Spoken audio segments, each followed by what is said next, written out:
stitched lace dreams into notebooks, drew veils on the corners of maps, twirled in my room in borrowed heels.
全員が引いてる、全員がもう逃げてるしてた。すぐ粗大ゴミもう粗大ゴミボンバーマンってやってた。当時のボンバーマン面白かったけど、なんか駆け出しの漫画からものっぽいやつ出てくるけど、大体偽物や。理解した時俺はもうその無駄遣いしたもの見たくない。逆に捨てることで断ち切りたいっていう気持ちになります。なかったものになかったね。その最たるものをボンボンデラックスにした。はい。これだけの寂しさやったらええねんけど、向こうがどうなってるか。こういうことですよね。って思うと、そうではない。もうキスとかしてるかもしれない。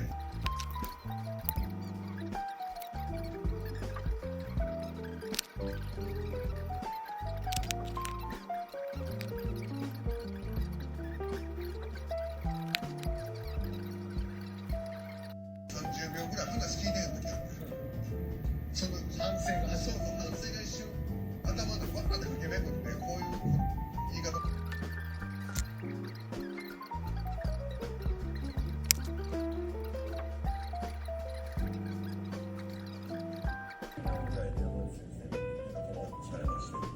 あの時本当真っ白だったかもしれない。前編俺が海賊やないかっていうツッコミ一本で通すネタで、はい、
これも気持ちよくなってる紹介です。改めまして。でもその日行ったお店、1軒ぐらいだったんですかね。電話してすみません、三振なかったですか？いや、ちょっとないですね。またあったら聞き直しますけど、見渡す限りないですね。2軒目も。いや、うちはないです。てか、来られた時にそんな持ってましたかね。一緒にするからです。10年ですか？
must go, must go.